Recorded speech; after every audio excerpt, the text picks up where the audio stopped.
Olá, fechamento de mês, a expectativa de muita oscilação para o mercado. Vamos começar falando do mercado interno. Aqui a gente tem fechamento da taxa Petax, que é o índice que o Banco Central fecha para o dólar, que dá base para muitos contratos importantes. Geralmente, na taxa Petax, o mercado oscila bastante. Agora o dólar está caindo 1%, mas está refletindo também outra divulgação, a divulgação do CAGED e da PNAD contínua, que são os dados de emprego e desemprego. E o número de desemprego veio melhor do que a expectativa. O mercado estava apostando em algo acima de 12,7% e veio 12,6%. A melhora em relação ao trimestre passado, porque o fechamento de agosto foram 13,4%.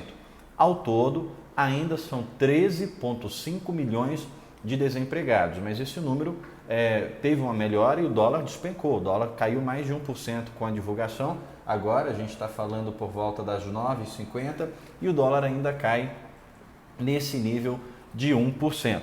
Ainda no mercado interno, a PEC dos precatórios, que era para ser evoluída, ter alguma evolução hoje no Senado, ficou para quinta-feira. Mais uma vez rolando esse assunto da PEC. Então vamos ver se quinta-feira tem algum avanço. Então hoje, que é terça-feira, não desenvolveu nada, amanhã é um dia que tende a ser um dia de expectativa, tentar antecipar alguma coisa, pegar alguma fala de algum senador.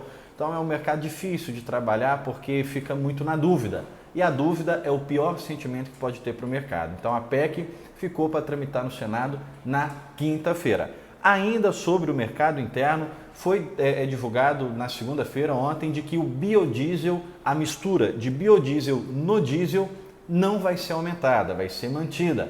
A expectativa era de que esse aumento fosse para 12%, agora em 2022, até chegar a mais 14%, mas foi decidido que será mantido 10% da mistura de biodiesel no diesel. Falando de consumo de soja, é ruim para a soja, porque se esperava essa expectativa desse aumento, porque mais de 70% do biodiesel é a base de soja. E se você quiser acompanhar os números certos do que são a oferta e a demanda da soja, fale com a gente tem esse material dentro da consultoria aqui da Royal Rural, mas o mercado, principalmente da soja, do biodiesel, estava com expectativa dessa divulgação e foi decidido manter, não aumentar o biodiesel, a mistura de biodiesel no diesel, porque se entendeu que se aumentasse a mistura de biodiesel no diesel, os preços do diesel iriam ficar mais caros. Então é uma medida não muito sustentável, é uma medida ruim para a cadeia do agronegócio do elo da soja, mas foi decidido com base no preço do combustível que poderia subir. Então, para não aumentar o preço do combustível, se manteve 10% na mistura, que já é o que está acontecendo agora, é a mistura atual. A gente tem ainda no cenário interno, amanhã tem leilão da Conab, falando de milho, serão 6 mil toneladas de milho ensacado. Então, você que tem interesse em participar, fica de olho lá no site da Conab. Agora, falando de mercado internacional, o assunto que tomou conta de todas as manchetes hoje pela manhã foi o presidente da Moderna dizer que acredita que as vacinas não serão tão eficazes, não terão tanta eficiência contra essa nova variante da Omicron e que poderão precisar de meses para fazer vacinas em longa escala. O mercado recebeu isso como uma bomba, as bolsas derreteram. No entanto, aqui o dólar não subiu porque o real conseguiu se valorizar com os dados da nossa economia. E um outro efeito que essa notícia causou foi o derretimento do petróleo. A gente está vendo aqui no Brent, que é o petróleo para base para Petrobras, o petróleo para base dos Estados Unidos é o WTI, mas eles caem mais de 3%, refletindo, primeiro que com essa notícia tende a se intensificar o bloqueio das barreiras, das fronteiras, ter mais barreiras para as fronteiras com os países da África do Sul e até inclusive viagens como um todo. Países que poderão eventualmente apresentar um surto da Omicron, poderão encontrar também barreiras fechadas, poderão encontrar também fronteiras fechadas, desculpa. Então, causou um problema na aviação.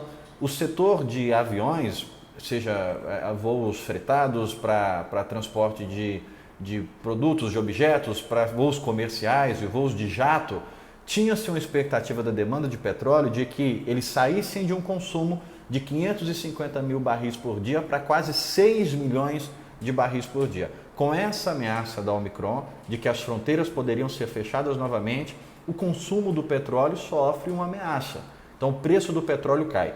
Um outro fator que também está refletindo é os Estados Unidos está decidindo hoje a liberação de 50 milhões de barris de petróleo, indo naquela onda de liberar as suas reservas para poder diminuir, arrefecer de fato o preço do petróleo, que é um ponto que a gente está falando aqui várias vezes no nosso radar, que precisamos baixar o preço do petróleo para as inflações do mundo baixarem também e para a economia voltar a rodar de uma forma mais saudável. Hoje a gente também teve a divulgação da inflação da Europa, que veio uma inflação recorde, 4,9%. Também reflexo de uma crise energética, dessa crise do petróleo. Então, são duas coisas que entra para o radar do mercado. A Europa ter que aumentar a sua taxa de juros para segurar essa inflação. Se a Europa aumentar a taxa de juros, tende a desvalorizar o real, tende a subir o dólar, pelo menos aqui para nós.